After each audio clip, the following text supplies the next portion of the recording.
قدیم کے معجزات کا آج کی جدید سائنسی روشنی میں تجزیہ کرنا نہایت مشکل کام ہے، کیونکہ ہم ماضی میں پلٹ کر نہیں جا سکتے، تاہم چند معجزات ایسے ہیں جنہیں پرکھا جا سکتا ہے۔ انہی معجزات میں سے ایک حضرت موسیٰ علیہ السلام کا عصا کو سمندر پر مارنا، پانی کا معجزانہ طور پر پھٹ کر ان کو رستہ دینا اور فرعون کو اس کے لشکر سمیت دریائے نیل میں غرق کرنے کا ہے، جسے ہم ایک سائنسی نظریے کے ساتھ بیان کریں گے۔ فرعون مصر کے بادشاہ کا لقب تھا۔ حضرت موسیٰ علیہ السلام جس فرعون کے زمانے میں پیدا ہوئے، اس کا نام قابوس ابن مصعب ابن ریان تھا۔ کردار کے لحاظ سے یہ فرعون بابل کے نمرود کا بھائی تھا۔ دونوں ہی نے خدائی کا دعویٰ کیا تھا۔ مورخین کے مطابق جب آپ کا سن مبارک 80 سال کے لگ بھگ ہوا تو اللہ تعالیٰ نے آپ علیہ السلام کو منصب رسالت کے لیے منتخب کیا اور خالص توحید کی تعلیم فرمائی گئی، اور فرعون اور اس کی قوم کی ہدایت کے لیے مامور کیا گیا۔ آپ علیہ السلام نے مصر کا رخ کیا اور اپنے بھائی ہارون کو ساتھ لے کر فرعون کے پاس پہنچے اور اس سے 2 مطالبات کیے۔ پہلا یہ کہ اپنے آپ کو خدا کہلوانا چھوڑ دے اور اس ایک خدا کی بارگاہ میں جھک جاؤ جو تمام جہانوں کا مالک ہے۔ بنی اسرائیل پر جو ظلم و ستم ہو رہا تھا اسے چھوڑ دے۔ قاہرہ و مطلق انسان فرعون، جس کو صرف اپنی حکومت و بادشاہت ہی کا غرور نہیں تھا بلکہ اپنی خدائی اور ربوبیت کا بھی دعویٰ تھا، وہ اس ضرب کلیمی کو برداشت نہ کر سکا اور حضرت موسیٰ علیہ السلام اور بنی اسرائیل پر ظلم و ستم کے پہاڑ توڑنے شروع کر دیے۔ حضرت موسیٰ علیہ السلام صبر و استقلال کے ساتھ دین حق کی تبلیغ کرتے رہے۔ اسی دوران یہ حکم نازل ہوا کہ بنی اسرائیل مصریوں سے علیحدہ اپنی بستی آباد کریں اور مصر سے نکل جانے کا حکم ہوا۔ نیز یہ بھی بتایا گیا کہ فرعون کی طرف سے تمہارا تعاقب کیا جائے گا، لیکن وہ اور اس کا لشکر غرقاب ہو جائیں گے۔ وہی ہوا۔ آپ علیہ السلام مصر سے اپنے ساتھیوں کے ساتھ روانہ ہوئے تو پیچھے پیچھے فرعون اپنے لاؤ لشکر سمیت تعاقب کرتا رہا۔ جب بحیرہ کلزم کے قریب حضرت موسیٰ علیہ السلام پہنچے تو آپ علیہ السلام نے خدا کے حکم کے تحت اپنے عصا کو پانی پر مارا، جس سے سمندر میں ایک خشک گزرگاہ بن گئی اور وہ اپنے ساتھیوں سمیت اس سے گزر گئے۔ ادھر جب فرعون تعاقب کرتا ہوا اسی راستے سے گزرا تو اللہ تعالیٰ نے پانی کے شگاف کو دوبارہ ملا دیا۔ اس طرح فرعون اپنے تمام کافروں کے ساتھ ہمیشہ کے لیے غرق ہو گیا۔ اللہ کی اس مدد کا ذکر قرآن کریم میں کچھ یوں ہے: اور ہم نے موسیٰ علیہ السلام کو حکم دیا سمندر میں اپنے ساتھیوں کے ساتھ اتر جاؤ، اسے 2 حصوں میں بانٹ دیا، ہر حصہ جیسے اونچی، اور ہم باقیوں کو اس تک لے آئے۔ سمندر نے فرعون کی لاش کو قبول نہ کرتے ہوئے باہر پھینک دیا۔ کافی مدت کے بعد فرعون کی لاش سمندر کے کنارے پر پڑی تھی۔ ایک دن مصری لوگ سمندر کے کنارے گردش کر رہے تھے کہ ان لوگوں کو فرعون کی لاش نظر آئی۔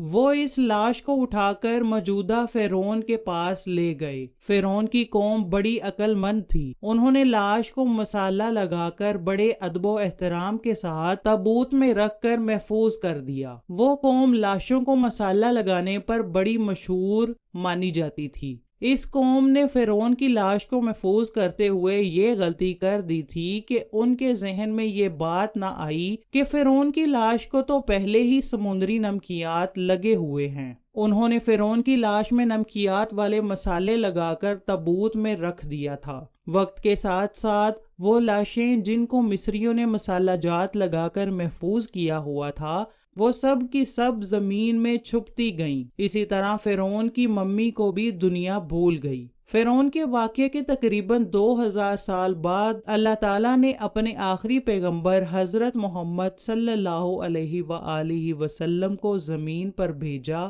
اور حضرت محمد پر قرآن پاک نازل فرمایا۔ قرآن پاک میں اللہ تعالیٰ نے بڑی تفصیل کے ساتھ ان واقعات کو بیان کیا ہے۔ قرآن پاک کی ایک آیت میں اللہ تعالیٰ فرعون کی لاش کے بارے میں یوں حکم فرماتا ہے کہ ہم نے تیرے جسم کو آنے والے انسانوں کے لیے عبرت بنا کر محفوظ کر دیا ہے۔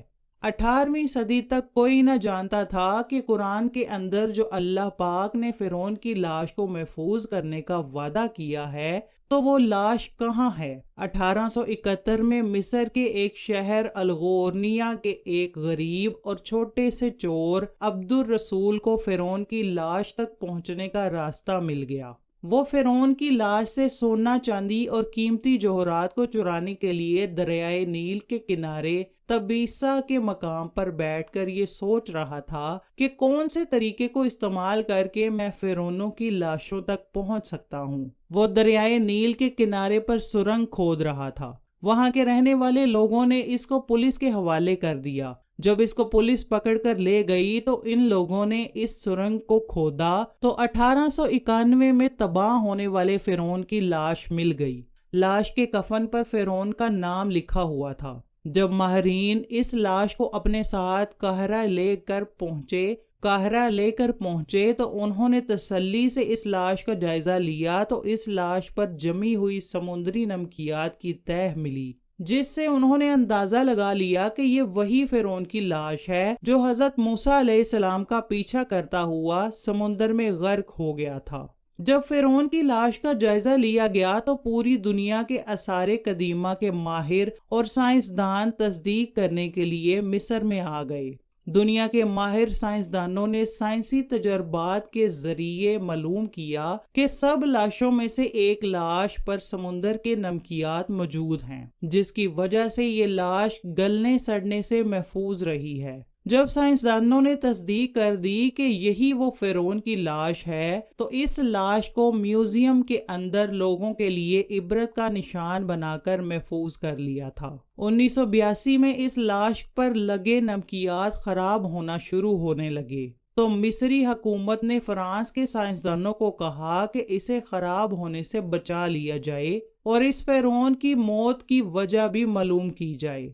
انہوں نے کہا کہ اس لاش کو فرانس بھیجا جائے۔ جب اس فرعون کی لاش کو فرانس پہنچایا گیا تو اس وقت کے بڑے بڑے عہدیدار ایئرپورٹ پر اس لاش کے استقبال کے لیے آئے۔ فرعون کی لاش کو اس قدر عزت و احترام دیا گیا تھا کہ جس طرح موجودہ صدر کو عزت و احترام دیا جاتا ہو۔ وہاں ڈاکٹر مورس بوکائے اور اس کی ٹیم کو بلایا اور لاش کو ان کے حوالے کر دیا تھا۔ یہ ڈاکٹر کرسچین تھا۔ جب مائکروسکوپ کے ذریعے ممی کے تمام حصوں کا باریکی سے جائزہ کر لیا گیا تو معلوم ہوا کہ اس لاش کے اندر سمندری نمکیات ابھی تک موجود ہیں۔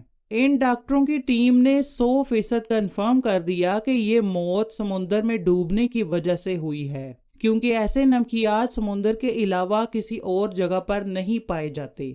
یہ قدرتی نمکیات ہیں۔ سمندر میں ڈوبنے کے بعد کیا پتا یہ لاش کتنے عرصے تک سمندر میں ہی پڑی رہی ہوگی۔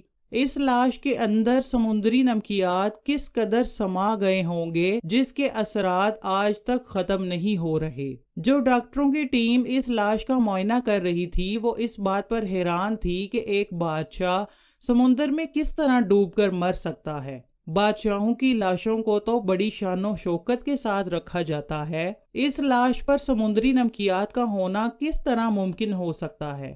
ڈاکٹر مورس کے لیے بھی یہ بات بہت ہی حیرت انگیز تھی، کیونکہ اس سے پہلے اس کے تجربات میں ایسی کوئی لاش نہیں آئی تھی۔ ڈاکٹر مورس نے اس ممی کے متعلق مزید معلومات لینے کے لیے ہر طرح کی کوشش کی تو اس کے علم میں آیا کہ قرآن پاک میں اس لاش کا ذکر تفصیل کے ساتھ بیان کیا گیا ہے۔